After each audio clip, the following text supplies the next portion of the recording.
In the haze-filled bowels of Las Vegas's underground arena, a composed outsider was on the verge of being pulled into turmoil. What started as a brutal subterranean bout became deadly when Mike Tyson shattered a bottle into a sharp tool and aimed it at Chuck Norris. Chuck Norris wasn't an ordinary observer. Over the years, he had earned titles as a global karate champ, a master in multiple martial arts, and someone whose steady accuracy stopped conflicts before they escalated. As Tyson lunged with the fractured glass, he didn't know he was rushing toward the snare of an expert whose training proved more lethal than raw power. Norris's exact response triggered a series of occurrences that would extend well past the hidden fighting space. What originated as an alcohol-fueled taunt evolved into a confrontation carved into legend. Las Vegas and all who saw that evening would always remember the instant Iron Mike suffered for misjudging a figure of quiet resolve. Before we continue, share where you're watching from, and if this tale resonates with you, be sure to subscribe since I've got something particularly unique lined up for tomorrow. Las Vegas, 1994. The atmosphere was dense with haze and excitement, soaking into the cement barriers of a deserted storage building a few streets from the main drag. This wasn't the polished, commercialized matches of the upper-level casinos. This was authentic Vegas, the hidden world throbbing under the bright lights. They referred to it as the pit. No shiny promotions, no business backers, simply pure clashes and money passing between bettors. Buried 5 levels beneath the ground under a shuttered gambling hall, the pit flourished through rumors and exclusive invites. It was the spot where combatants built their names, where icons occasionally showed up to observe emerging talents, and where disorder and triumph were divided by a narrow line. Dante Vega, the announcer, marched over the stained mat. Mick gripped firmly, gold necklaces swaying on his unbuttoned satin top. Formerly a mid-level boxer with quick strikes and fragile defense, he now ruled this concealed domain. His combatants, his guidelines, his audience. "Ladies and gentlemen," his tone echoed, slicing through the quiet buzz of the filled space. 300 onlookers squeezed onto steel seats, the environment charged with the scent of perspiration and spilled liquor. "This evening we shatter limbs and forge icons." The group exploded, pounding boots on iron, generating a booming beat. Vega absorbed it, limbs outstretched. This was his sanctuary, and aggression was his message. In the red side, unbeaten in 16 hidden contests, the figure known as Reno's Slayer, Marcus Donovan. A massive shape stepped between the cords, pure brawn and fierce purpose. He lifted inked hands to sporadic shouts. And in the blue side, debuting in the pit, ex-Golden Gloves winner Lightning Ray Jackson. The fresher competitor shifted anxiously, gaze scanning the assembly. Vega detected the anxiety in him. New blood. The pit thrived on new blood. But as Vega pivoted to leave the enclosure, his focus snagged on a stir by the elite area. The assembly separated, murmurs expanding like waves. Vega's respiration halted. Chuck Norris navigated the group effortlessly, the massive figures instinctively yielding. Clad in basic denim and a dark-collared shirt, he held himself with the serene assurance of a person with no need to demonstrate. No followers, no elaborate arrival, just aura. "Holy crap," Vega whispered into his mic, then composed himself. "Ladies and gentlemen, it appears we have a surprise distinguished visitor this night." The icon himself, Chuck Norris. A blend of yells and astonished whispers flowed through the group. Chuck gave a brief courteous incline in response, then settled into a front seat. His form was at ease yet vigilant, palms placed loosely on his legs. His face showed nothing, neither endorsement nor revulsion at the savagery set to occur. Vega's thoughts spun with options. Chuck Norris in his venue. This might elevate the pit. True acknowledgement from a real icon. Before he could fully grasp this, another disruption burst at the doorway. The assembly's vibe changed right away, astonishment turning into something thrilling and risky even without glancing. Vega knew precisely who had entered. Only one individual demanded that sort of impact. Mike Tyson shoved through the assembly, a living bulldozer advancing. Unlike Norris's subdued entry, Tyson claimed notice. Gold-capped smile gleaming in a hunter's smirk, sinews flexing under a snug black shirt. A cognac container hung from his digits, already partially drained. "Get the damn bout going," Tyson bellowed, and the group answered with frenzied yells. Vega almost stumbled, hurrying to welcome him. "Ladies and gentlemen, this is extraordinary. The most formidable individual on Earth. Iron Mike Tyson honors us with his attendance." Tyson disregarded him, scanning the area with keen, shifting glances. his stare fixed on the elite zone and tightened upon noticing Norris. For a brief instant, something hazardous crossed his features. Awareness, maybe, or defiance. Norris held his look, demeanor unaltered. He offered no gesture to recognize Tyson past the shortest visual connection before shifting his focus back to the enclosure. On the opposite side of the space, Rosa Martinez rested against the distant barrier, limbs folded across her torso. Formerly among the most dreaded women competitors in 3 divisions, now withdrawn and managing her training facility, she observed the display with a combatant's critical perspective. She'd witnessed sufficient pre-match strain to interpret the environment like text. This no longer concerns the planned match, she said to herself, indicating the developing situation. Tyson's pursuing, and Norris isn't engaging in the ploy. The novice competitor next to her, one of her trainees, appeared perplexed. What's that mean? Observe, she replied plainly. Tyson must be the dominant force in any setting. Norris ignores that dynamic and it'll push Tyson to the brink like a predator detecting injury. Within the enclosure, the intended combatants moved restlessly. Overlooked amid the abrupt arrival of combat elites, Vega, spotting the shift, signaled for the signal. Let's begin this, he yelled, attempting to reclaim the pace. The signal sounded and the combatants orbited each other warily. But the assembly's interest stayed divided, part viewing the clash, part monitoring the brewing friction between the 2 icons at the edge. Tyson took a deep swig from his container, then yelled at the combatants, "Strike him! Damn it, this isn't ballet." Norris stayed motionless, examining the mechanical elements of the contest with silent curiosity. 3 levels behind, a figure in a showy outfit poked his associate. $100, Tyson starts issues before the evening ends. No wager, his companion responded. That's assured. The initial segment concluded with a barrage of strikes that left Jackson reeling against the barriers. As the combatants headed to their spots, Tyson advanced to the boundary of the enclosure. You label that combating? He mocked, tone resonating over the assembly. I've observed superior skill in playground scraps.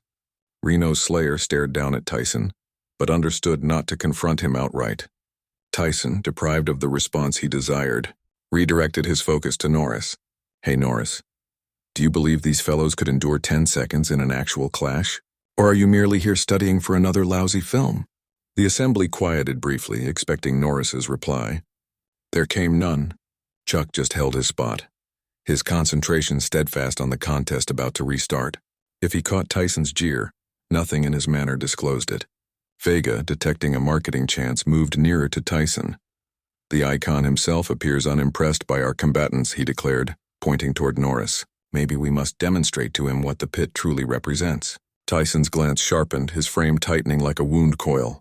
The cognac container swung freely from his fingers as he locked his stare on Norris's stoic side view. Rosa Martinez detached from the barrier, identifying the perilous vibe permeating the space. This is set to turn nasty, she whispered, advancing closer to the boundary.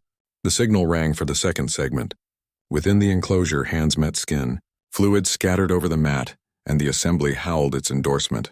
But the genuine clash, the one all felt approaching, had not yet started. Tyson consumed another extended drink, emptying his container, his stare fixed on Norris. The glow of liquor tinted his face, easing any remaining holds on his infamous fury. Someone ought to rouse the karate expert. Tyson shouted loud enough for much of the space to hear. He could overlook the excitement. As though replying, a fierce right swing felled Jackson to the mat. Reno's slayer hovered over him, torso rising, awaiting the official's tally. 10-9-8. The assembly recited the dissent, thirst for violence increasing. Chuck Norris observed without reaction. A tiny haven of tranquility amid turmoil. 7, 6, 5. Tyson shifted nearer to Norris, encroaching on his area with purposeful aim. 4, 3, 2. The downed combatant tried to stand, faltered, dropped back to the mat. 1, the signal told decisively. Reno's slayer elevated his limbs in success as healers hurried to care for the senseless Jackson. In that peak of madness, Mike Tyson acted. He positioned himself right before Norris, obstructing his sight of the enclosure, and leered down at him. You believe you're superior to this location, Norris? Too pure for authentic combating. The assembly's focus pivoted. The defeat already dismissed. This was what they had subconsciously anticipated. From the instant the 2 icons, occupied the same area.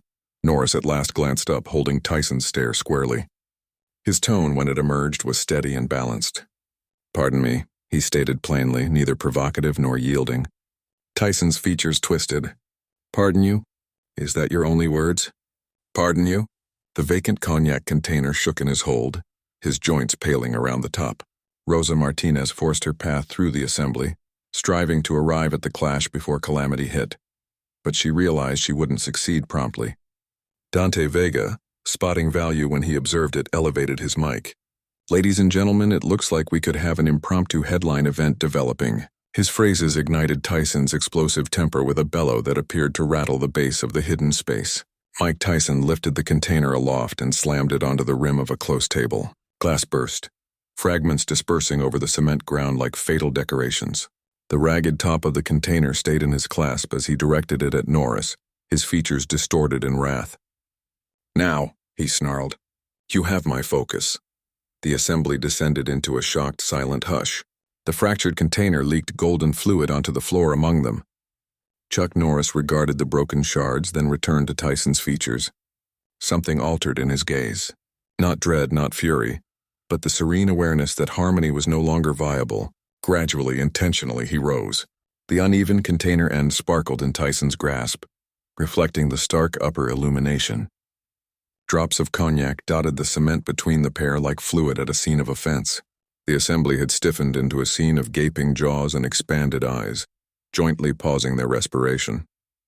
Chuck Norris rose without rush, aligning to his complete stature with purposeful serenity. He didn't retreat from the shattered glass or Tyson's boiling aura. Instead, he merely fixed the edges of his top, a person readying for duty instead of conflict. "That was uncalled for," Norris stated. Tone even and managed. Tyson's chuckle was abrupt and perilous. "Uncalled for? What's uncalled for is you positioned there all superior, evaluating actual combatants when you earn your keep pretending in front of lenses." The fractured container oscillated in his hold, its rough border reflecting light as it shifted. The assembly naturally withdrew, forming an expanding ring around the two icons, an improvised combat zone emerging without cue. Dante Vega lingered at the border of this fresh battlefield, neck partially lifted, divided between career obligation to amplify the clash and fundamental survival. His glance darted to the outlets, estimating how fast guards could arrive, if they would risk meddling with Mike Tyson in complete fury. "Hear this." Tyson's tone resounded across the now quiet chamber. "Mr. Film Marshal expert here assumes he's above this spot." He motioned widely with the container, compelling adjacent viewers to recoil. "Assumes he's above me." Norris shifted his head marginally. "I've never claimed that, Mike. You don't need to claim it." Tyson advanced nearer, the fractured container now mere inches from Norris's torso. "It's evident on your expression. The manner you rest there, all silent and arrogant from her spot now only a few paces distant." Rosa Martinez viewed the clash with a combatant's insight. She'd encountered this pattern numerous times. The most vocal combatant attempting to frighten the poised one, confusing immobility for frailty. But in Norris's gaze, she identified something that Tyson, obscured by his own wrath, couldn't perceive. Total preparedness. "Someone ought to halt this," whispered a viewer beside her. Rosa shifted her head. "Past the point for that. Occasionally the sole escape is forward." Back at the core of attention, Norris preserved his poise. He hadn't adopted a combat position, hadn't elevated his palms in protection. But Rosa could detect the faint adjustments in his form. Mass evenly distributed, feet set for peak steadiness, the nearly undetectable strain in his central muscles. "Set the container aside, Mike," Norris stated, his manner neither ordering nor begging, merely proposing a sensible path. "This isn't concerning you and me." Tyson's glance tightened. "All is concerning you and me now. The films, the ads, the publications, all that Chuck Norris is unbeatable crap. You've been thriving on a false image while I've been validating myself in genuine blood." The fractured container inched nearer. A fine streak of crimson emerged on Norris's top where the glass had scarcely touched, not piercing flesh but clarifying its menace. A shared inhale swept the chamber. Someone murmured, "He truly nicked Chuck Norris." Vega at last regained his tone. Gentlemen, while we value the zeal, perhaps we could direct this vigor into something more organized." His glance sparkled with ambition. The pit would be privileged to present a formal display between two icons. Tyson huffed. "Display? You assume I require regulations to manage this film celebrity? Regulations serve to shield you as much as your rival, Norris stated softly. The remark lingered in the atmosphere for an instant before Tyson grasped its meaning.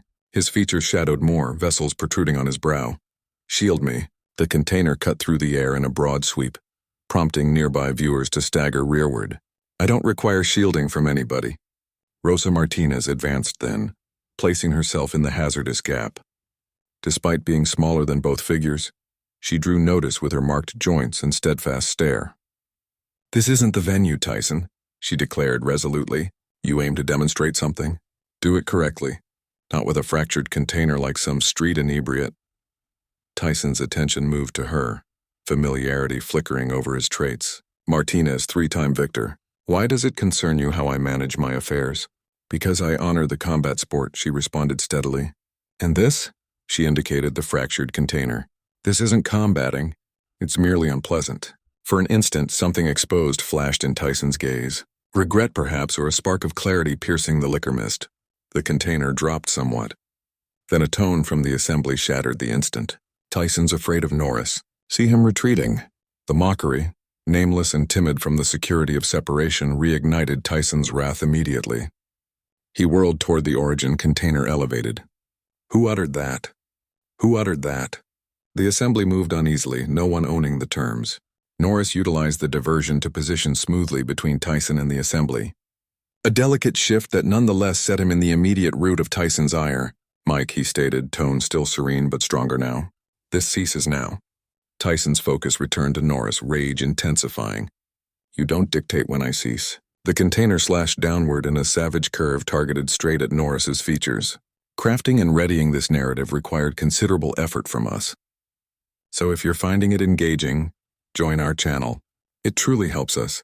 Now, resuming the narrative, what transpired next unfolded so rapidly that many attendees would later dispute the specifics. Norris's palm appeared to form around Tyson's arm, halting the container's drop with such accuracy that it paused a fraction from his own face. No elaborate methods, no flashy reversal, just flawless rhythm and firm command. For a paused instant, they remained locked in that pose. Tyson's limbs stretched in assault. Norris's palm encircled his arm with sufficient force to stop the action without inflicting harm. Their stares connected in wordless exchange. You might have shattered my arm, Tyson remarked, astonishment briefly overriding his ire. I might have, Norris conceded. But that's not my purpose here. The fractured container fell from Tyson's fingers, rattling to the cement. The noise disrupted the enchantment that had gripped the chamber. Dante Vega, always alert to chances, lifted his mic. Ladies and gentlemen, what we're seeing is monumental. Two of the top combatants of our era, confronting each other in the pit. But Tyson wasn't done. Released from Norris's hold, he retreated, palms forming into known fists. You believe halting one strike demonstrates anything? Let's resolve this properly. He discarded his outer layer in a swift, forceful action, casting it away. The assembly whispered in rising thrill as Tyson flexed his huge shoulders, shifting lightly on his toes. The identical pre-clash routine viewed by countless on-screens. No containers, no deceptions, Tyson proceeded, tone falling to its menacing level. Just you and me, Norris, at this moment, in this place. Norris hadn't stirred, his demeanor reflective rather than daunted. There's nothing to resolve, Mike, the hell there isn't. Tyson's tone elevated once more. For ages, all have pondered who'd prevail, you or me. Time to provide the response. The assembly started to recite. The desire for violence that had momentarily lessened now returning more potent. Fight, fight, fight. Rosa Martinez shifted her head in distaste, but even she couldn't ignore the basic allure of the possible matchup. Two icons, two entirely distinct combat approaches, untamed strength against methodical accuracy. Norris surveyed the chamber, absorbing the eager stares of the observers. His glance paused on the enclosure where healers were still tending to the defeated combatant from the prior contest. A youthful individual who'd joined the pit pursuing fame and would depart with head injury guidelines. This isn't the method, he declared, speaking not only to Tyson but the whole chamber. Combating should involve honor, not display. Honor is gained through sacrifice, Tyson rebutted, starting to orbit Norris with Hunter's purpose. Or are you terrified I'll reveal you as a phony? The charge lingered. In the atmosphere, weighty and direct, Dante Vega, detecting the flow change, motioned urgently to his team. Empty the middle. Provide them area. To the assembly, he proclaimed, "This is unmatched, people. A singular confrontation." Guards commenced pushing observers backward, shaping a temporary enclosure in the center of the floor. Someone extended the mat surfaces from the formal combat zone, establishing a suitable base. During this burst of movement, Norris stayed immobile, his demeanor indecipherable. He had neither agreed nor refused Tyson's dare. Yet the mechanism of the unavoidable clash progressed around him. Rosa Martinez neared him amid this brief pause. "You don't need to engage in this," she remarked softly. "Depart with integrity." Norris regarded her. A melancholic grin brushed his lips. Occasionally departing inflicts greater harm than holding firm. He's intoxicated, furious, and 20 pounds bulkier, she continued. This isn't an equitable clash. Equitable clashes exist solely in competitions, Norris answered. All else is merely endurance. With that, he at last advanced, stepping onto the quickly arranged mat. The basic motion sent a surge of energy through the assembly, which burst into shouts and fresh reciting. Tyson's hunter's smile broadened as he leaped onto the surface, practicing strikes vigorously. "Now we discover what's authentic and what's cinematic," he shouted, appealing to the viewers. Vega hurried into the temporary enclosure, Mike held like a safeguard. "Ladies and gentlemen, through some destiny's wonder, we are about to observe the unattainable Iron Mike Tyson against the renowned Chuck Norris in an unauthorized, unrestricted engagement." The assembly's howl threatened to collapse the roof of the subterranean location. "No official, no segments, no restrictions," Vega went on, tone breaking with thrill. "This is unrefined battle in its most basic form." He stretched his limbs toward both combatants. "Gentlemen, are you prepared to create legacy?"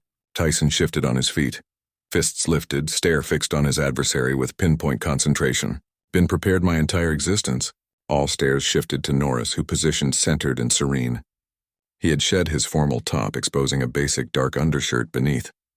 No exaggerated posing, no scare tactics, just the silent readiness of a person who had confronted battle more often than any in the chamber could conceive. "I'm not present to combat you, Mike," he declared, tone resonating distinctly through the clamor. "I'm present to assist you cease combating your own self." The enigmatic remark briefly puzzled Tyson, his forehead creasing. Then his demeanor solidified again. "Spare the proverb insights. Employ your hands rather than your words." Vega, sensing the need to withdraw from the emerging tempest, lifted his arm theatrically. 3. The assembly participated in the descent. Hundreds of tones merging into one. 2. Tyson's sinews tightened noticeably, a hunter readying to leap. 1. Norris at last adjusted his position. Subtle, efficient, nothing ostentatious. Fight. Mike Tyson surged ahead the moment Vega's arm descended, releasing the identical alarming rush of velocity and might that had established him as the youngest heavyweight victor in boxing records. His initial strike, a crushing left curve targeted at Norris's side head, sliced through the atmosphere with such intensity that boundary observers sensed the moved air on their skins. It met emptiness. Norris had adjusted not extravagantly, not with showy avoidance, but with the least essential shift to allow the hit to glide harmlessly past his ear. The minor change kept him ideally balanced, while Tyson's drive propelled him slightly beyond his planned mark. Bewilderment crossed Tyson's features, swiftly substituted by fresh resolve. He rotated sharply, releasing a rapid sequence. Lead, follow, curve, standard hits provided with remarkable swiftness. Again, Norris shifted sufficiently to nullify each assault. No excess action. No retaliation yet. Just accurate protective placement that caused Tyson's hits to miss by fractions or glance off without conveying their complete impact. "Hold in combat, curse you!" Tyson snarled, irritation growing as he initiated another series. The assembly's starting howl had diminished into a whisper of puzzlement. They had anticipated either a swift, savage Tyson triumph or some film-like martial display from Norris. Instead, they were observing something more refined and, to the inexperienced view, nearly underwhelming. A lesson in protective combating. Rosa Martinez, though, observed with increasing regard. "Stunning," she whispered. "He's causing Tyson to defeat himself." The youthful combatant beside her seemed confused. "But he's not striking back. He doesn't have to," she clarified. "Tyson's expending power with each failed attempt. Irritation causes him to commit more, fail more severely. It's like attempting to strike vapor within the temporary enclosure. That irritation was altering Tyson's features. His eyes expanded, nostrils widened with each heavy inhale. He had expected opposition, had readied for discomfort, but not for futility. "Combat me?" he bellowed, releasing a wild swing that would have felled a weaker adversary. Norris evaded it once more, but this time responded with a swift, pointed lead to Tyson's midsection. Not a forceful hit, but exactly located to interrupt respiration. The initial solid contact of the clash, Tyson's inhale faltered, more from astonishment than distress. Something perilous sparkled in his gaze. The realization that this was truly a legitimate clash. He modified his strategy, refining his strikes, restricting the space with improved steps.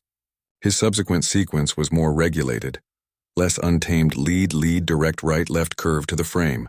Norris recognized the enhanced method with a minor incline, even as he persisted his slippery protection. This time, however, he reciprocated with a rapid response to Tyson's face again, not charged with force, but skilled and exact. A narrow stream of fluid appeared at the edge of Tyson's lips. He wiped at it with his cover, regarded the crimson mark, then smiled fiercely. "Now we're communicating," he remarked, his tone lowering to a deeper pitch. What ensued was a lesson in opposing combat methods. Tyson advanced persistently, employing the dipping, dodging peekaboo approach that had rendered him notorious volatile force bundled in unforeseen directions. Each hit bore defeat capability, the outcome of heredity, practice, and sheer combat sense. Norris countered this tempest with skilled accuracy, sparing motion and tactical responses. Where Tyson was full volatile vigor, Norris was directed productivity. The contrast between a blaze and a beam. For almost 5 minutes they sustained this lethal rhythm, neither figure distinctly commanding. Tyson achieved sporadic strong hits that would have toppled regular combatants, while Norris gathered more regular but less crushing responses. The assembly, originally let down by the absence of a rapid defeat, now observed in captivated focus, seeing something scarcer than show. Authentic advanced engagement between two experts of varied fields. Dante Vega orbited the temporary enclosure, Mike hanging overlooked at his flank. Even his marketer's sense for exaggeration deserted him, facing the actuality developing before him. Halfway into the 6th minute, Tyson landed a firm right follow that shook Norris back on his bases. The first pure force hit to connect directly. A victorious growl contorted Tyson's traits as he advanced his edge, releasing a subsequent left curve aimed at Norris's briefly uncovered chin. Norris, despite the jarring effect of the first strike, succeeded in evading the second by a slim margin. He responded with a keen arm strike that created a wound above Tyson's vision, eliciting a shared inhale from the viewers, fluid now flowing from his forehead, partly blocking his sight. Tyson's demeanor darkened more. The managed hostility that had defined his latest assault dissolved back into pure wrath. He rushed ahead with a yell, forsaking method for dominating might. Norris avoided the charge, utilizing Tyson's drive to direct him into the barriers at the border of their temporary enclosure. As Tyson rebounded, briefly unbalanced, Norris provided his first authentic sequence. A fast series of blows to torso, skull, and chest that connected with medical exactness. Tyson wavered, temporarily stunned but distant from concluded. His restoration period was exceptional, a result of innumerable career matches. In seconds he had reset his position, shaking his skull to clarify it, the hunter's concentration returning to his gaze. "You strike like a weakling," he ejected, fluid and saliva scattering from his mouth. Norris didn't reply to the mockery, preserving his core of serenity amid the tempest of aggression. This solely enraged Tyson more. "Utter something," he insisted, initiating another sequence. "Speak crap like all others." Dodging the blows, Norris finally voiced, "Combating isn't about speaking, Mike, it's about perceiving." The mysterious reply disrupted Tyson's pattern for merely a fraction. A tiny moment of bewilderment that formed a gap. Norris utilized it flawlessly, achieving a solid blow to Tyson's side head that sent him staggering laterally. For the initial occasion, real concern spread through the assembly. Tyson, Iron Mike Tyson, had been shaken by a strike. The inconceivable was abruptly, alarmingly feasible. Detecting the change in vibe, Rosa Martinez advanced nearer to the enclosure's border. "This requires conclusion," she remarked to no one specifically before an individual sustains lasting injury. Within the enclosure, Tyson restored swiftly, but something had shifted in his gaze. a spark of uncertainty where there had solely been assurance before. He neared more cautiously now, honor reluctantly factoring into his assessment. Norris identified the alteration right away. "You don't need to demonstrate anything, Mike," he remarked softly. "Just among the pair of us. Not to these individuals, not to me. Not to your own self." Tyson's reply was a swift lead followed by a crushing upward strike, both somewhat obstructed but bearing sufficient intensity to push Norris rearward. "Spare the counseling meeting," Tyson snarled. "You're not my ally. You're not my peer. You're merely another figure who's falling." The interaction rekindled the assembly, which had descended into an almost solemn quiet during the skilled exhibition. Desire for violence surged anew, basic and insistent. "End him, Tyson," an individual yelled.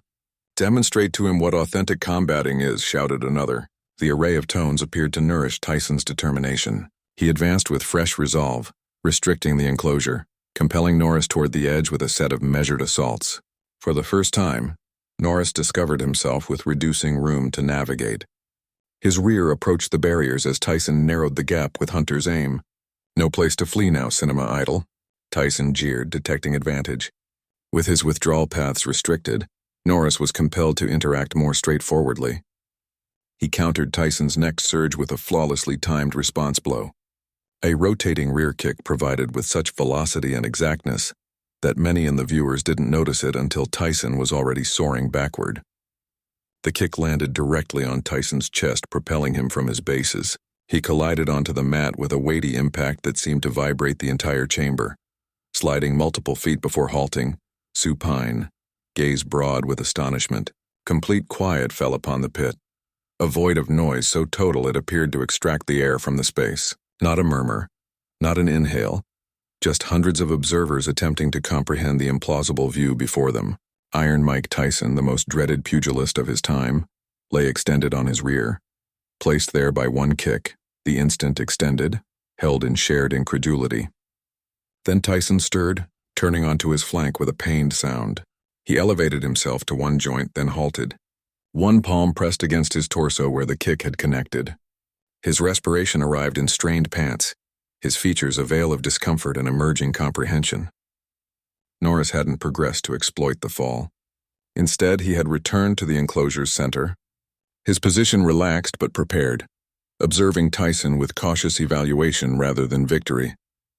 Gradually, unsteadily, Tyson stood again.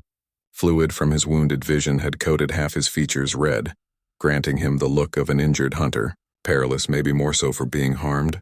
The assembly stayed strangely silent. The environment loaded with latent power like the compressed instant before a storm erupts. Tyson advanced one pace, then another, collecting himself for what all detected would be one ultimate overwhelming rush. His gaze had narrowed to concentration spots, all unnecessary feeling consumed in the trial of battle. Norris readied himself, mass ideally centered, palms elevated in protective stance. The two combatants positioned scarcely 10 feet separate, the whole subterranean space holding its shared inhale for the approaching burst of aggression. Then from someplace in the rear of the assembly, a lone tone broke the strain. "Tyson Norris, Tyson Norris." The recitation was swiftly adopted by others, expanding through the viewers like a blaze. Not a demand for sacrifice now, but an acknowledgement of something rarer. Authentic honor formed in the intensity of battle. Tyson, Norris, Tyson, Norris. The patterned recitation appeared to pierce the crimson fog of Tyson's concentration. He blinked, surveying around as if abruptly recalling they had observers. The instant of pure battle combatant to combatant was disrupted by the invasion of show once more. Norris dropped his palms marginally, a refined indication of reduction. "It's sufficient, Mike," he declared, tone resonating. "Despite the increasing recitation, we've both conveyed our message." For an instant, it appeared Tyson would disregard the opportunity for honorable closure. His frame stayed wound, prepared to surge ahead. Then, surprisingly, a distinct feeling crossed his features. Not yielding, not terror, but something more intricate. Awareness, perhaps, or a spark of self-insight penetrating the combat fury. He aligned marginally, one palm still pressed against his torso where the kick had landed. "You assume we're concluded?" he inquired. But the query missed its prior malice. "I assume we've resolved the sole query that counts," Norris answered, "which is that neither of us has anything to validate." The basic remark lingered in the atmosphere between them, slicing through the recitation and the desire for violence in the display. Combatant to combatant, devoid of facade, Tyson's demeanor shifted through a complicated array of feelings. Wrath, bewilderment, unwilling comprehension. His shoulders stayed strained, palms still formed into fists. But something in his form had altered. "This isn't concluded," he declared, but the assertion missed assurance. Norris maintained his stare steadily. "It never is." With combatants like us, a shared acknowledgement passed between them. An instant of link beyond the aggression, beyond the self. For a brief moment, they were merely two warriors recognizing each other's path. Then Tyson ejected fluid onto the mat, disrupting the instant. "Next occasion won't conclude this manner. There doesn't require to be a next occasion," Norris answered. The recitation had slowly lessened, the assembly detecting the clash winding down without the savage end they'd expected. Discontent flowed through some areas, while others appeared eased or even inspired by the unforeseen development. Dante Vega, always the opportunist, advanced with his mic. "Ladies and gentlemen, what we've observed tonight is unmatched. A collision of giants concluding in shut up." Tyson snarled, quieting him promptly. Rosa Martinez neared the border of the temporary enclosure. "Time to empty the area," she proclaimed with soft authority. Performance concluded. Guards started guiding viewers toward the outlets. Despite objections and remaining efforts to record the consequences on devices, the enchantment that had held the subterranean space in grip was fracturing. Actuality reestablishing over the brief wonder of observing legacy. Tyson and Norris stayed in the middle, neither completely easing their vigilance, neither prepared to be the initial to avert. "You were fortunate," Tyson eventually remarked, contacting the wound above his vision. Norris shifted his head marginally. "Fortune had no role in it, Mike. You understand that better than any." For an instant, Tyson's features solidified again, pride conflicting with the reality he'd sensed in his frame. Then, surprisingly, a sharp laugh escaped him, rough and authentic. "You know what irritates me most, Norris? You're not even inhaling heavily." It was accurate. While Tyson's torso rose with effort, perspiration cascading down his fluid-marked features, Norris seemed almost extraordinarily composed. No strained respiration, no shaking sinews, just the identical centered aura he'd preserved from the start. "Distinct preparation," Norris remarked plainly. Tyson huffed. "Distinct something." He flexed his shoulders, grimacing marginally at the motion. "My torso will sense that kick for a month, likely." The interaction, oddly ordinary after the strength of their clash, appeared to reduce the final of Tyson's hostility. He surveyed the scattering assembly, the fluid-stained mat, the overlooked container pieces still dispersed over the cement ground. "What a mess," he whispered. Norris didn't contest. He started removing the palm coverings he'd rapidly applied before the clash, his actions systematic and leisurely. Tyson observed him for an instant, then suddenly pivoted and marched toward the outlet, pushing past guards and ignoring Vega's tries to interact with him again. Rosa Martinez aligned with Norris as he departed the mat. "That could have proceeded much worse," she noted. "It still could," Norris answered softly, indicating toward Tyson's departing figure. "Figures like Mike don't handle disgrace well." "Was it disgrace? Appeared to me like you provided him an honorable escape. View and actuality seldom match in instances like these." Norris collected his top from where he'd placed it aside, particularly once the tales began circulating. As if to stress his point, they overheard a nearby observer already enhancing the meeting. "Did you witness Norris defeat Tyson unconscious?" "One kick, fellow." "Dropped him level." Rosa shifted her head in revulsion. "Facts perish fast in spots like this. Facts perish fast anywhere," Norris amended. "It's just more apparent here." They proceeded toward the outlet, navigating through the dispersing assembly. Sporadic whispers and indicating trailed them, the tale already expanding with each recounting. "You know he won't release this," Rosa remarked as they arrived at the steps leading to surface level. "Not Mike Tyson. His entire essence is tied to being the most perilous figure alive." Norris halted, glancing back at the now vacant enclosure. "That's the sorrow of it. He's battling a persona, not a rival, and you can never conquer a persona." Philosophical for a figure who just faced Iron Mike directly, a minor grin touched Norris's mouth. "Philosophy and combating aren't as dissimilar as most assume. Both concern comprehending the essence of dispute." Rosa examined him with fresh regard. "You arrived here tonight aware this would occur, didn't you? You weren't merely observing matches. You were awaiting him." Norris didn't directly reply. I caught whispers that Mike had been declining recently, attending hidden matches, creating disturbances, seeking clashes. It was merely a question of time before someone sustained serious harm. So you what? Positioned yourself as a target. Better me than some novice combatant who doesn't know how to manage him. The comprehension of what Norris had accomplished, intentionally setting himself in Tyson's route to avert greater aggression, settled over Rosa with new significance. That's either the most courageous or foolish act I've ever encountered. Sometimes they're identical. He offered his palm to her.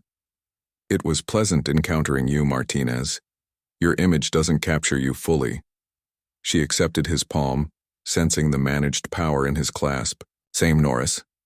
As they separated at the surface, Rosa couldn't dismiss the sense that the evening's occurrences weren't truly finished, that what she'd observed was only the initial phase of a lengthier, more intricate drama between two figures, who bore the burden of their tales like unseen restraints. The Las Vegas morning colored the main area in dreamlike hues, the bright illumination dimming against the ascending light. In his lodging at the Mirage, Chuck Norris proceeded through his dawn regimen with the identical systematic exactness he used for all. 60 elevations, 60 abdominals, 10 minutes of reflection. Bodily discomfort from the prior evening's clash was slight. Years of regimen had trained his frame to restore rapidly. The psychological remnant, however, persisted. Aggression always imprinted, irrespective of result. A tap at the entrance disrupted his reflections. Lodging service, Mr. Norris. He hadn't requested anything, but this didn't especially astonish him.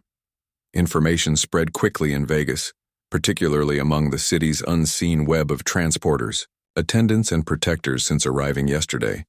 He'd already obtained 3 gratis containers of spirits and a produce arrangement from diverse gambling executives, aiming to maintain him content and expending funds in their venues. Unlocking. The entrance, however, disclosed not a service trolley, but Rosa Martinez attired in an exercise outfit and footwear. "Dawn," she remarked briskly. "We must converse." Norris elevated a brow but moved aside to allow her in. "How did you locate my space?" "Gave the reception attendant $50. "Don't fret. I claimed I was your diet specialist." She entered the lodging, scanning the restrained opulence. Pleasant setup. What's so pressing it couldn't await a call? Rosa pivoted to confront him, her demeanor serious. "Tyson's on a destruction path. Began at Caesars near 3 a.m., progressed to the MGM, then the Bellagio wrecked a elite lodging, sent 2 protectors to medical care." Norris's features stayed stoic, but a sinew tightened along his chin. Observers, numerous, visitors, workers, bettors, all discussing it. And that's not everything. She extracted a creased publication from her covering. Morning release just arrived. The title of the Las Vegas Sun blared in thick print. Hidden confrontation. Tyson defies Norris, suffers defeat. Below it, a blurry image displayed Tyson extended on the mat. Norris positioned over him. The lone instant of fall, captured and preserved, devoid of all background. It worsens. Rosa proceeded, opening the publication to show the complete account. Evidently, someone captured portion of it on one of those fresh small recorders. Regional broadcasts aired the recording at 6 a.m. Monsieur Norris accepted the publication, reviewing the exaggerated report. Per the piece, he had shamed Tyson, providing a crushing defeat that left the pugilist senseless for several moments. Nearly none of it was factual. They're claiming you provoked him, Rosa included, that you orchestrated the entire event as a promotion for your upcoming film. Norris placed the publication down, his demeanor unchanged, but his gaze firming marginally. "And Mike, that's why I'm present. Rumor is he's searching for you, and he's not in a discussing disposition when he viewed the broadcasts this dawn." She shifted her head. "It's severe, Chuck. He's persuaded you arranged him deliberately to shame him. I must locate him." "Are you insane?" "He's inebriated, fury obscured, and feels openly shamed. The Mike Tyson who's pursuing you currently isn't the identical one you confronted last evening. This one's hazardous." Norris advanced to the view overlooking the awakening metropolis. He was always hazardous. The distinction is now he's terrified too. terrified. Mike Tyson. Rosa's doubt was clear. Terror and wrath are aspects of the identical element, Rosa, particularly for combatants. He pivoted back to her. What Mike dreads isn't me. It's forfeiting his essence as the most dreaded figure alive. For someone who's constructed everything on that base, it's like gazing into emptiness. Very insightful. Meanwhile, he's dismantling the main area searching for you. Then I should render myself simpler to discover. Norris grasped for his covering. Where was he last observed? You cannot be earnest. Rosa positioned between him and the entrance. You need to summon your protection group. Conceal someplace secure until his fury exhausts. This isn't about dignity or resolution anymore. It's about a figure experiencing a very open collapse, which is precisely why I need to locate him before another gets injured or before Mike commits something that ruins what's remaining of his profession. The two combatants locked stares. Obstinate resolve reflected in both their features. You're not accountable for rescuing Mike Tyson from his own self, Rosa remarked eventually. No, Norris concurred. But I'm partially accountable for driving him over the limit, realizing she wouldn't alter his thoughts. Rosa exhaled deeply. Last verified location was at the Flamingo about 45 minutes past. He had his group with him. 3 individuals, all constructed like defenders. They were directing toward the wagering area. Thank you. Norris advanced toward the entrance, then halted. Why did you arrive to alert me? You scarcely know me. Rosa's demeanor softened marginally. Because what I observed last evening wasn't just skilled combating. I observed a figure attempting to conclude a clash without demolishing his rival's honor. That's uncommon in our realm. Norris recognized this with a minor incline. If I'm not returned in 3 hours, contact authorities. Not for my benefit, for Mike's. Then he departed, leaving Rosa positioned in the center of the lodging. Pondering, if she'd just assisted avert a catastrophe or facilitated one, the Flamingo's wagering area buzzed with dawn movement, mostly weary bettors from the prior evening, sipping free beverages while observing the starting odds on coastal contests. A few heads pivoted as Chuck Norris entered, whispers and indicating following, but no indication of Tyson or his group. The server, however, proved more assistive. Just overlooked him, the individual remarked regarding Norris with evident familiarity. Directed to the combat store at the market areas. Something about acquiring appropriate covers. The suggestion wasn't refined. Norris appreciated him and advanced swiftly through the gambling hall toward the outlet. Dawn light struck him with arid strength as he surfaced onto the main area. The paths were already populating with visitors, most unaware of the loaded drama unfolding among them. As he walked rapidly toward Caesar's structure and its connected market areas, Norris noted at least 3 individuals following him at a separation, reporters or photographers. Undoubtedly, aiming to observe the next portion of what was swiftly becoming a media spectacle, he entered the stone-pillared splendor of Caesar's, inclining politely to guards, who aligned visibly at his approach. Their anxiety affirmed what Rosa had informed him. The whole main area was on alert for another Tyson occurrence. The market areas with their simulated sky and ancient-themed design were just commencing their operations. Most fronts were still, unlocking assistants organizing exhibits while early visitors browsed with drink holders. Norris located the combat store easily. Gladiators declared its presence with a display of pugilism covers, martial gear, and battle keepsakes. And positioned at the desk, his wide rear to the entry, was the distinct shape of Mike Tyson.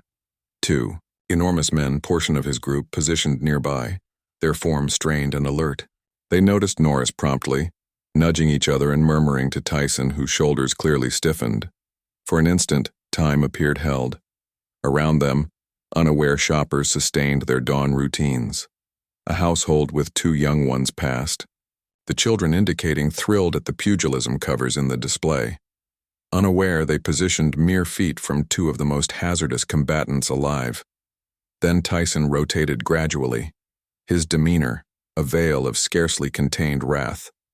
The wound, above his vision from their prior meeting, had been expertly mended, but the discoloration around it had deepened to a bright violet. "You've got nerve appearing here," he snarled, his tone carrying across the store. The assistant behind the desk froze, comprehension emerging in his gaze as he glanced from Tyson to Norris and back. Slowly, he retreated from the register. "We need to converse, Mike," Norris remarked serenely, staying near the entry, someplace secluded. "Nothing to converse about." Tyson indicated a set of pugilism covers on the desk, just collecting the instruments to complete what we initiated. One of Tyson's group, a colossal figure with a golden tooth and shades despite the interior lighting, advanced. "You should depart now, Mr. Norris. This isn't going to conclude positively for you." "That's not your decision," Norris answered, not diverting his gaze from Tyson. The store had cleared rapidly, other patrons detecting the perilous strain and making quick departures. Through the views, a small group of onlookers had started to assemble, devices and recorders emerging to capture the clash. "You arranged me," Tyson remarked, his tone dropping to a hazardous pitch. "Made me appear foolish, got the entire metropolis mocking behind me. That wasn't my goal, Mike. The broadcast distorted everything. You know how they function." "Screw that," Tyson advanced. "You organized this from the beginning.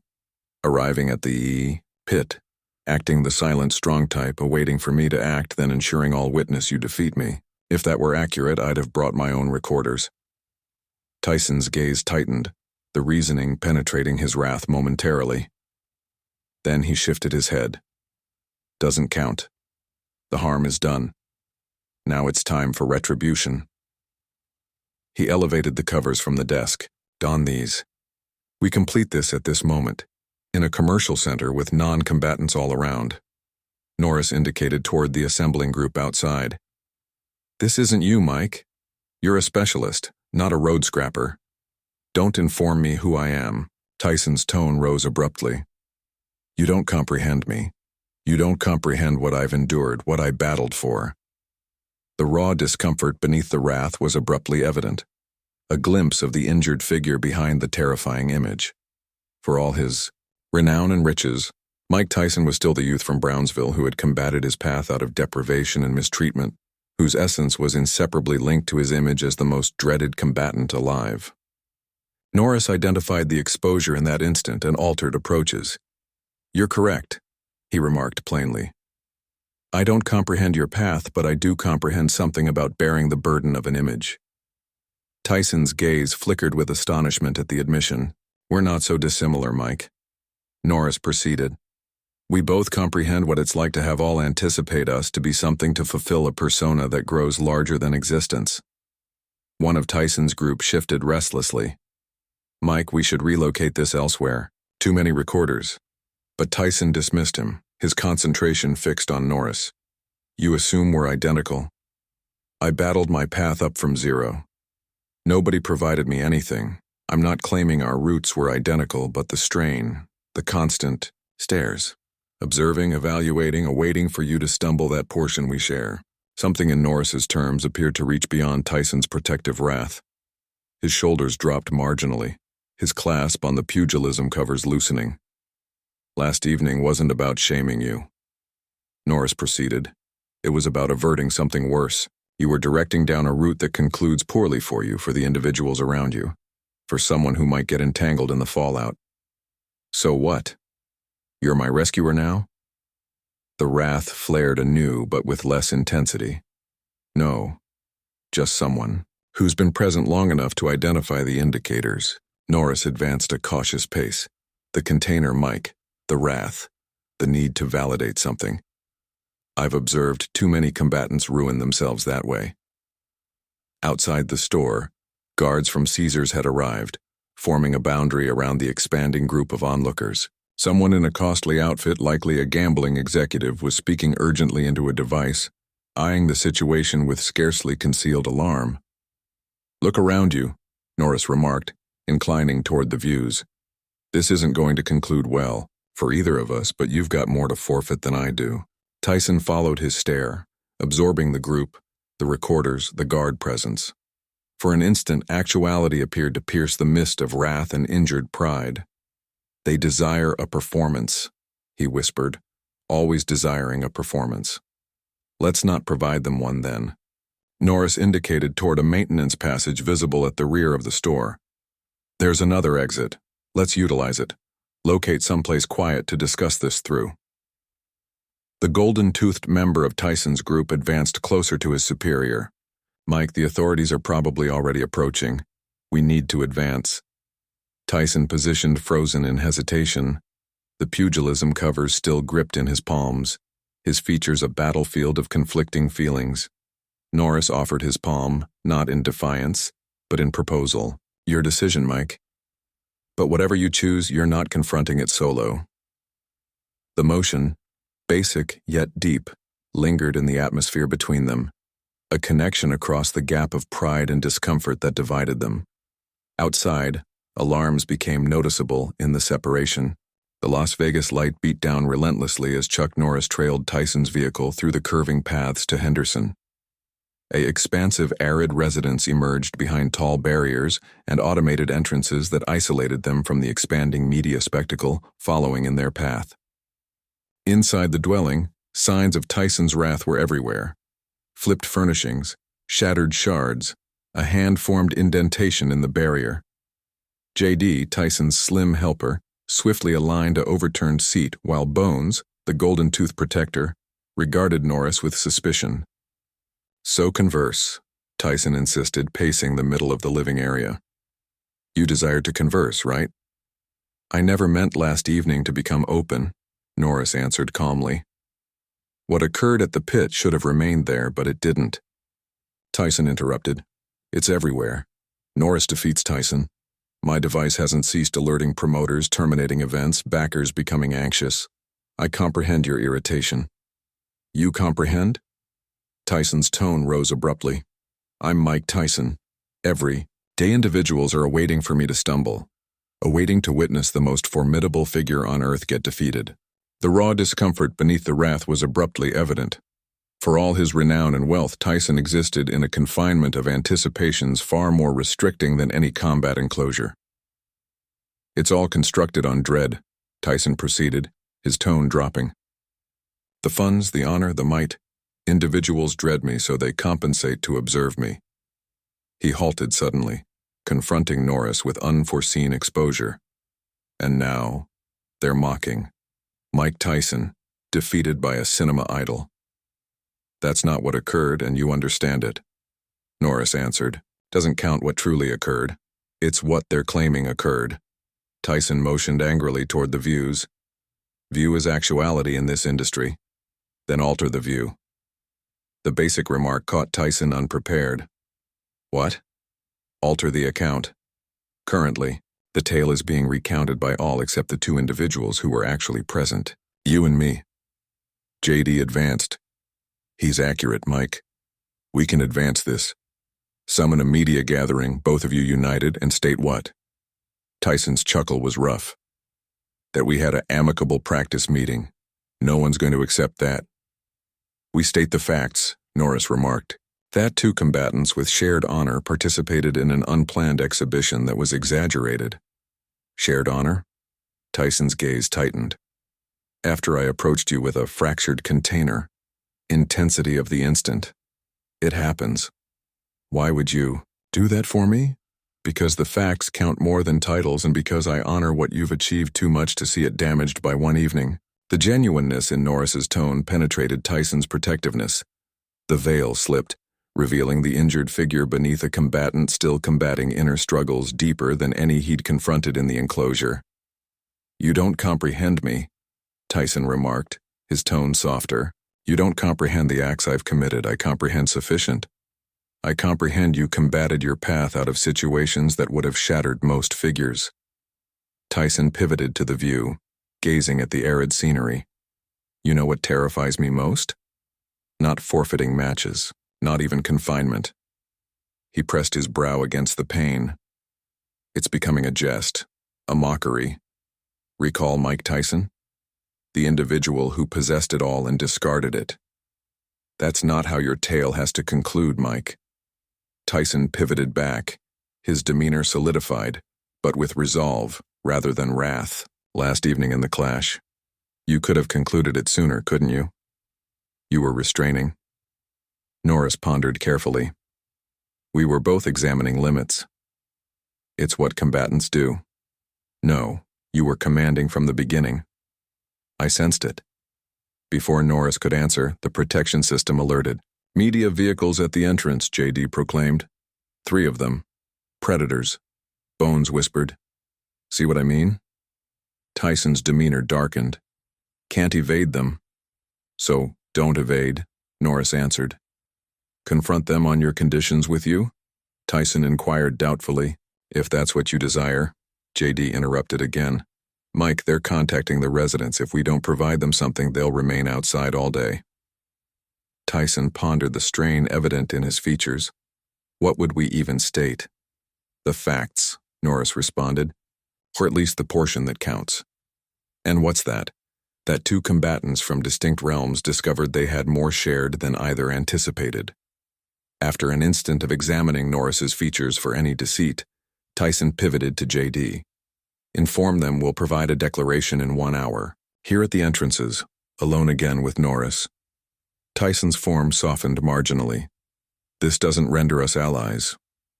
"No," Norris concurred, "but it does render us companion voyagers." The expression resonated with Tyson. He inclined slowly, a spark of comprehension passing between them.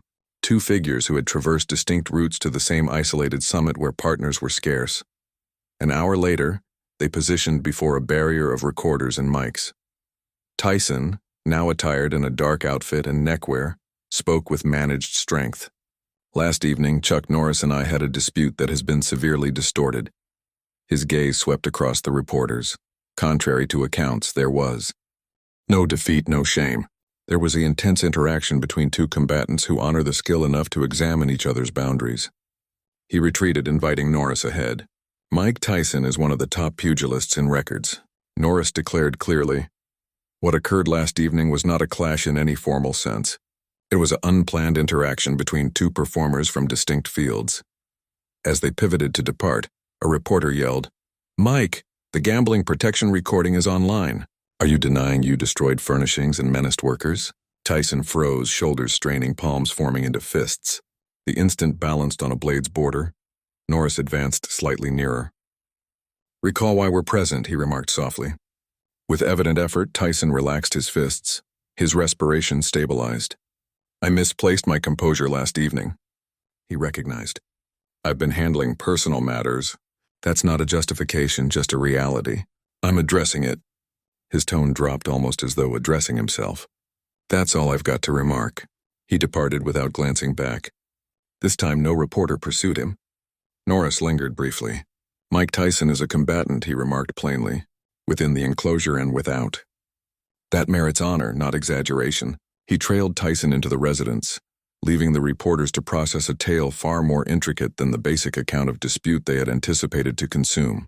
3 evenings later, the pit buzzed with intense expectation. The hidden combating location had changed from regional mystery to essential destination almost instantly. The assembly was double its standard size, compressed side by side on metal seats, the atmosphere thick with perspiration and anticipation. Every combatant on the lineup knew tonight wasn't concerning them.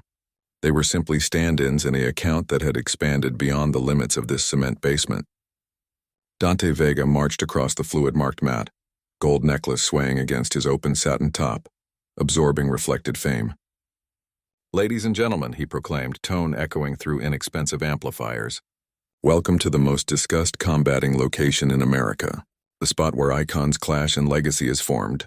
The assembly howled its approval, devices elevated to capture every instant, all hoping to observe a repeat miracle. Rosa Martinez watched from her spot near the rear barrier, sipping a neutral drink. "Predators," she whispered, observing viewers who had compensated triple the usual fee. Not for the planned matches, but for the slight chance of another Tyson-Norris clash.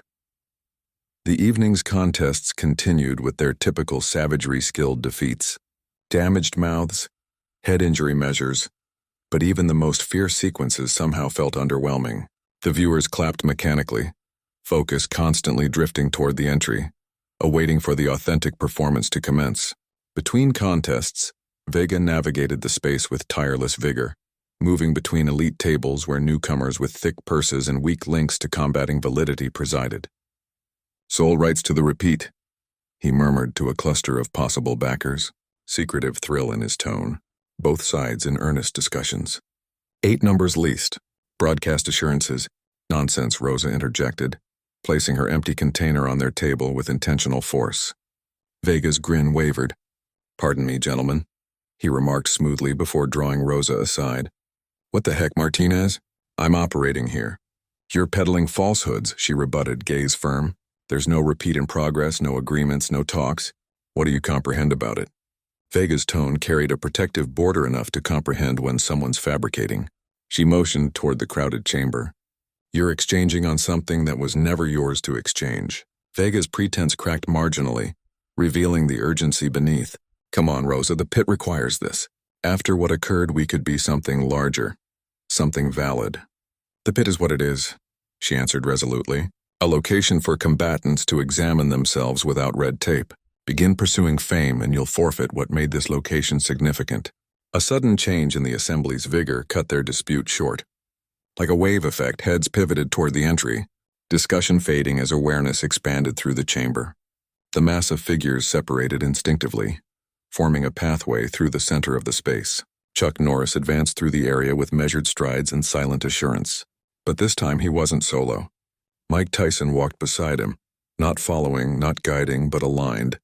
Their unexpected partnership created an prompt void of noise. 300 observers jointly pausing their inhale. "Holy crap," Vega whispered, gaze expanding with incredulity and ambitious delight. He reached for his mic, already calculating the marketing worth. Rosa gripped his arm. "Don't," she cautioned. "This isn't for you." Tyson and Norris reached the combating zone but made no motion to enter it. Instead, they positioned at its border, surveying the view with matched demeanors of serene evaluation. The assembly's astonishment transformed into thrilling expectation. Something significant was clearly about to transpire. Vega freed from Rosa's hold and hurried ahead. Mike clutched like a safeguard.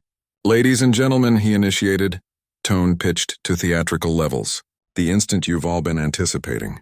The return of—" "We're not present to combat," Norris declared softly. The basic announcement delivered without drama quieted Vega mid-phrase.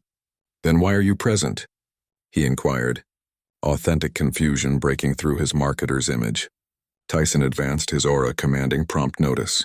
The scarcely contained wrath that had defined him during their last meeting had disappeared, replaced by something more focused.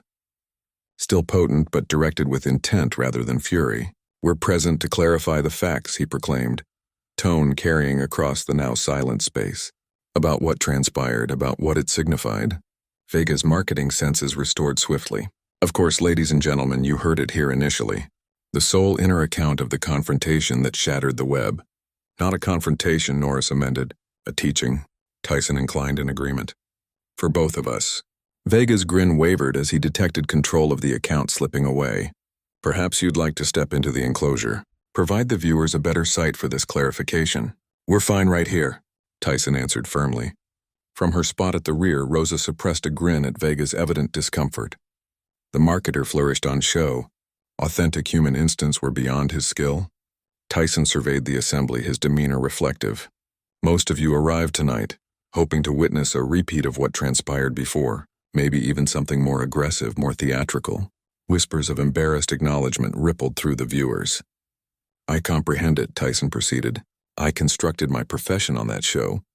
The defeats, the wrath, the force released." He halted, glancing briefly at Norris. "But eventually you have to question yourself. Are you managing the force or is it managing you?"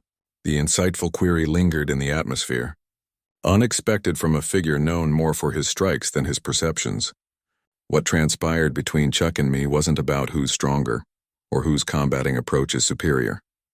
It was about something more fundamental, management versus disorder. Norris advanced, his silent aura complementing Tyson's strength. "Every combatant faces the same basic selection," he added, "to employ their might harmfully or productively. It's not about the method, it's about the purpose behind it." The assembly absorbed this insight in honorable quiet. Even Vega seemed momentarily wordless, the mic hanging overlooked at his flank. "I've spent most of my existence choosing harm," Tyson admitted, raw truthfulness in his tone. In the enclosure, outside the enclosure, smashing through barriers instead of locating paths around them. He pivoted to confront Norris directly. "Then I encountered someone who demonstrated to me what real might looks like. Not control, not dread management regimen. You always possess those traits, Mike, Norris responded. You couldn't have become victor without them. They were just concealed beneath other elements. The interaction, personal yet conducted before hundreds of observers, carried the weight of genuineness that no marketing amplification could produce. This wasn't act, it was disclosure. So no, there won't be a repeat, Tyson proclaimed, addressing the shared discontent in the chamber because there was never really a match to start with, just two combatants at distinct points on the same path. Vega, restoring his marketing senses, elevated his mic. But surely the supporters merit the facts. Tyson interrupted him. Not another bundled show, Norris inclined. What transpired here was personal between combatants. It should have remained that way. But since it didn't, Tyson added, we wanted to clarify the facts, not through media gatherings or prepared declarations here where it began.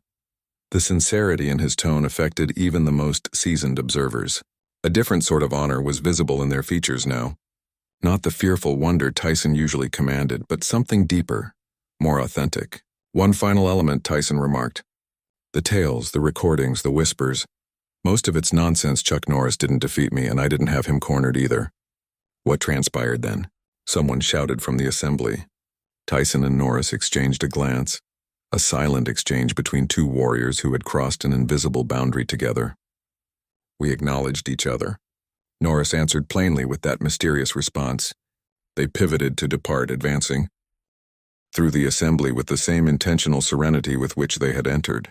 No theatrical departure, no ultimate statements, just two combatants who had stated what they came to state. As they neared the outlet, Rosa Martinez stepped into their route. That was unforeseen, she remarked, a hint of respect in her tone. Life's full of shocks, Tyson answered, his demeanor softened, some superior than others. She examined both figures with a combatant's assessment. You two practicing together, now sharing concepts? Norris amended diplomatically. Uh-huh. Rosa's doubt was evident. And how's that proceeding? A authentic smile, rare and precious, crossed Tyson's features. Let's just remark I'm discovering there's more than one way to be potent. About time, she answered, but without spite. Behind them, Vega was already twisting their appearance into marketing value, his tone echoing. You heard it here initially, folks. The historic resolution. Only at the pit. Some elements never alter, Tyson noted with acceptance. Individuals will always attempt to gain from other individuals' paths, Norris answered. Doesn't mean the path isn't worth pursuing. Rosa stepped aside. Where to now? Tokyo next month, Tyson remarked. Practice camp commences tomorrow. And you? She inquired Norris. Production in Texas, back to standard existence. There was a hint of irony in his tone, recognizing that standard meant something distinct for figures like them. As they reached the entrance, Tyson halted, surveying the subterranean space one last time. The location where disorder and management had clashed, where image had met actuality. You know what's amusing? He remarked softly. A week past, I would have dismantled this location if someone regarded me incorrectly. Now. He shifted his head, almost perplexed. Now I see it for what it is. Just a chamber full of individuals searching for something they don't comprehend. And what's that? Rosa inquired. The distinction between being dreaded and being honored. Tyson's stare met Norris's. Took me my entire existence to figure that one out. With that ultimate thought, they stepped into the Las Vegas evening. Two icons whose routes had crossed momentarily but meaningfully, forever changing the direction of both. Behind them, the pit sustained its operations of sacrifice and show, already incorporating their appearance into its lore. Tales would be recounted, enhanced, distorted to fit the accounts individuals preferred to accept. But the facts remained simpler and more deep. In a world that celebrated harm, two experts of managed aggression had found unforeseen shared ground. Not in battle, but in the universal effort to harness might with intent, to achieve harmony with the warrior inside. As they departed, neither figure spoke. No terms were necessary. They had already expressed everything that counted in the language they both comprehended best. The honest conversation of combatants who had tested their boundaries and discovered something more precious than triumph. Honor earned, not insisted, power defined by control, not discharge, and the acknowledgement that the most intense battles are always fought within ourselves. Coming up, we have two more amazing tales that are ready for you. Just select the picture you want to view and it will direct you there. If you found this video enjoyable, be sure to join